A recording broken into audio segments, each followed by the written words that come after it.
Hey, what's happening, everybody? Chris here from Test and Speed Shop. I just want to thank everybody who helped me out and supported me. I got to my 500 subscribers, so I'm in for the no name. So that makes me pretty happy to be in for that. But I just want to put a shout out to everybody there that helped me out and, you know, plugged for me to get subscribers and people to subscribe to the channel. So I'm really grateful. It's awesome. I mean, it was great to see that I made that. So I will be coming to the no names. Well, I was going to come anyways, even if I didn't make my 500, but it's a little bit nicer that I did make my 500. So, but I just wanted to put a shout out there since I made my 500 subscribers. I'm not doing a whole bunch of fanfare because I don't have the time really. So, but I just want to, like I said, I just want to thank everybody. I'm really grateful for all the help that everyone gave me. So, but on to what we got going on today. So, a little update on the Firebird here of what we have happening. We got the primer, or the primer. We got the roof and primer, and we got the driver's door done.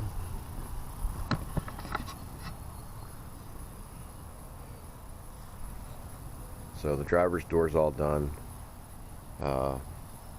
We ended up having to strip all the paint off the roof because it was just a mess. It was laid on really thick, and there was chips in it that were really deep, and they had, like in other places, we had stripped down and there was still green paint underneath. On the roof, they stripped the roof, so I don't know why they stripped the roof to bare metal, but they did. So we ended up stripping it all off. Where the chips were at, it looks like rust had started to form out from underneath it. So as we're sanding, it looked like we were getting a lot of rust shadowing in the sanding. So we just decided we're just going to take the whole thing down. There's also some spots in it that looked like it was filler, but it was like little streaks in it. But what we come to find out, that it wasn't filler, it was actually primer, the original primer that they weren't able to sand off, and they left there, and it ended up just kind of you know, showing up in the paint as the paint shrunk. So we sanded all that off. So the roof's all done. It's all down to bare metal. We primed it, so it's done. We just need to do a little blocking on it, and then when we spray our buildable primer on it, we'll go ahead and we'll do more work to it then. Driver's door didn't need a whole lot. Just needed some dents fixed and stuff like that. It actually came out really nice. We stripped this down. I actually took this down to the original green that was underneath it, and even that was pretty thin. So I took it down, basically I took all the brown off and just took it down to the original paint and just started from there. I didn't take that down to bare metal. We kind of did the same thing we did on the passenger door. We just stripped it down to the green. But the roof needed done because it was just a mess, and when we started seeing the rust shadowing and stuff under the primer and everything, it was like, well, let's just do the whole thing and just get it all done. So that's all done. So today's project is we're going to start working on the hood, and the hood is a mess too, and that's probably going to end up going to bare metal. I don't know, we'll see once we start sanding. I had a hard time painting it when I was doing my spray can paint job on the front end, and the paint looks pretty crappy. You can see that there's shadowing and light spots and streaking and stuff in the metallic, but it was good enough for at the time just to get it done. But there's a lot of issues in that hood, chips and stuff like that, the same as the roof.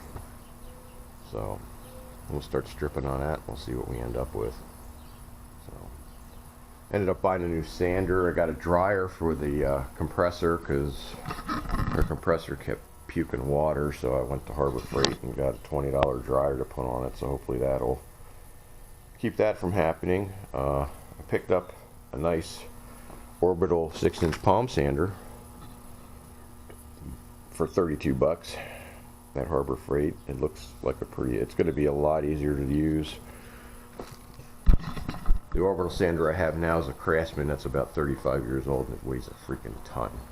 And it works good, but it's just so heavy, and it's really a pain to work with because it's just a lot of weight. And I saw that there for 32 bucks, and I was like, screw it, I'm just going to get it.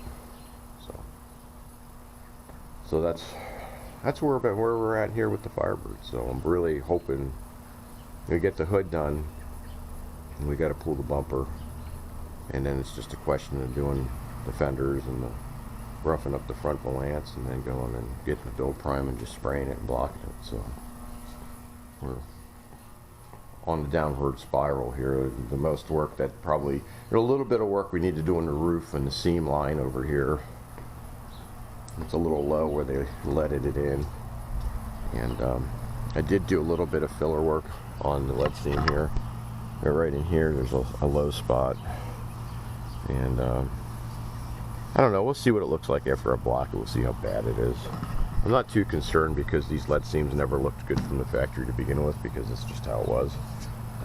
And I'm not shooting for total perfection here in a complete and utter show car, so you know, we'll get it as nice as we can.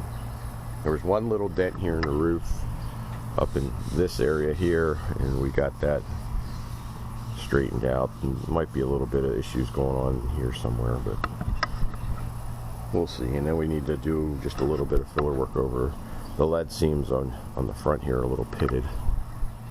So we'll just put a little bit of filler in there just to smooth them out. That should be about it for the roof then, hopefully. So the panel is actually really straight. I mean, there's no dents or anything in it. It's sanded out real nice. So it was good to get that paint off, because it was just so much of it there, and it was just a lot of issues underneath it. And now we know what the heck's going on instead of just a guessing game. So, all right, well, I'm gonna get started sanding here, and if I get some stuff done, I'll bring you back.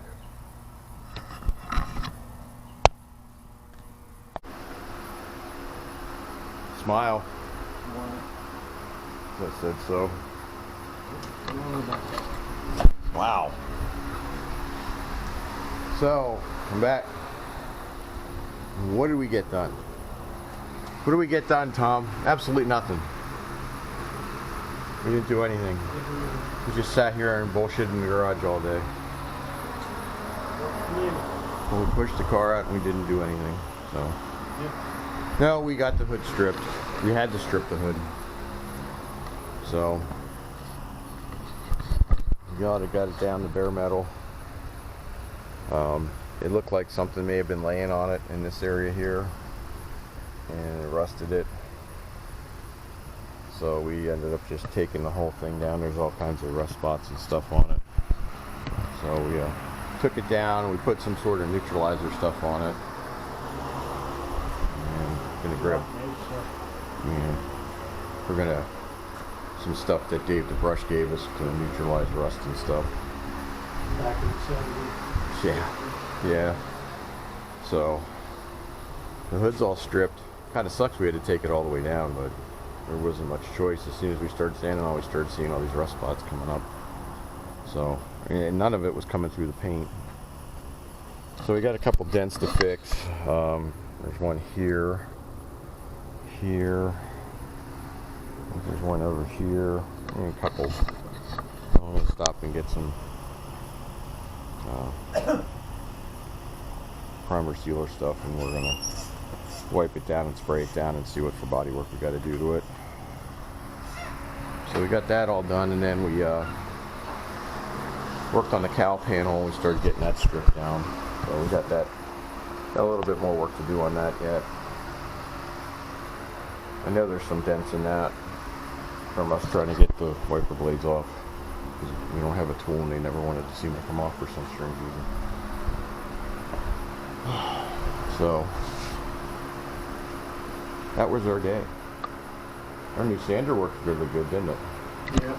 Yeah, I do like to use Yeah, the new sander's nice. It works good. It's easy to use. It's not heavy. It's not real aggressive. You know, it's not real fast. We ended up having to use the old Craftsman to get some of the paint off of it because the little one just wasn't working real well. It's more for light duty stuff, I guess. But I sanded the hood down with this and got it and prepped the metal with it, so it worked good for that.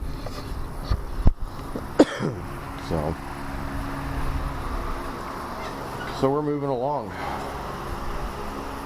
Once we get the hood dealt with, and we pull the bumper off,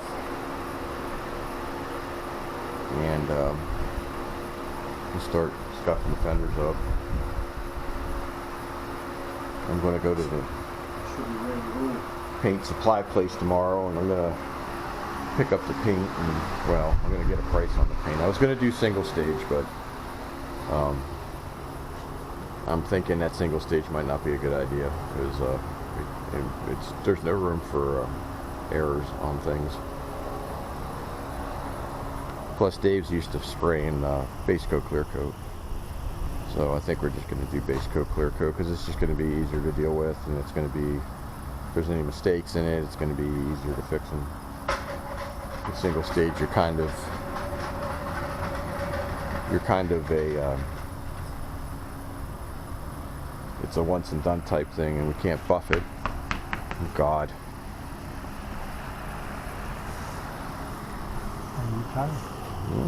Our friend Riley at Riley's Junkyard and Petting Zoo gave me these wonderful rollers to put on this thing so we can roll it around.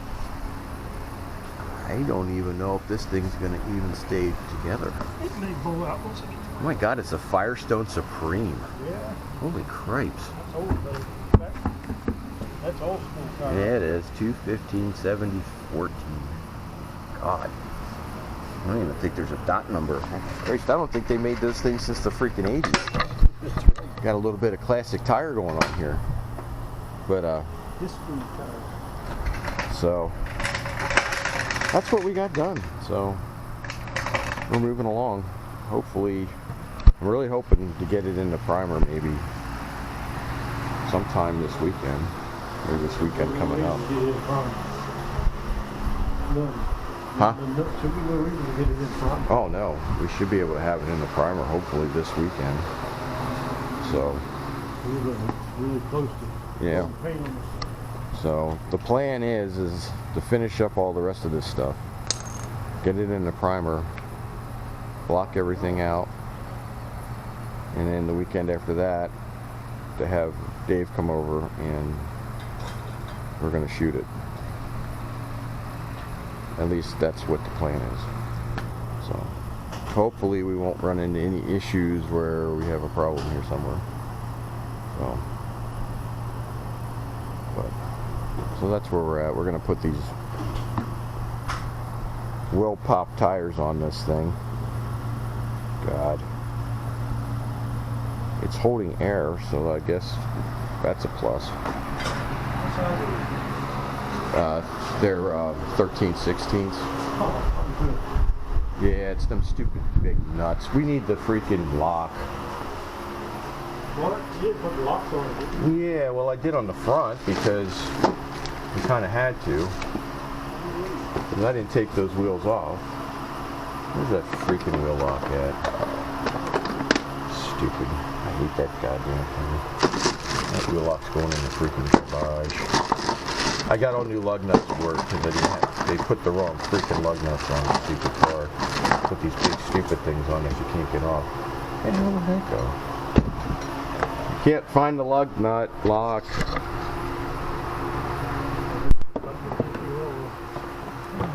Come on, where did it go? What's laying up here? That's the locking lugs. That's not the tool.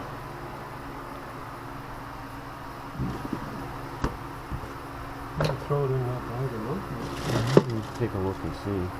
I don't think I did. It was laying up here. Are these the new ones? Yeah, those are the new ones. I hate walking lug nuts. This thing's good. Oh, here. Oh, right, what was it laying right there? Okay. Thank God we found it. So we're gonna have to use the air chisel on it. Yeah, I got new lug nuts because they don't go into the rim, and they're like a tapered seat. I mean, they'll work on these rims down here, but these new ones I got actually have a shank on them. And I've been wanting to change these things for a while because I didn't really trust them, but these things have if you look in the back here, they have a shank on them. It actually goes into the rim. So yeah, for fret engagement instead of what we have now. You gonna jack it up before you pull the wheel off of it? Yes. Or are you just gonna kick the front end and watch it go? Whoop? Wow, not his car. Wiping his hands of the situation. That's nice. Alright, well we're going to throw these wheels on here and push the car back in. And we're going to throw some burgers on the grill. So, that's going to conclude this session of working on the Firebird.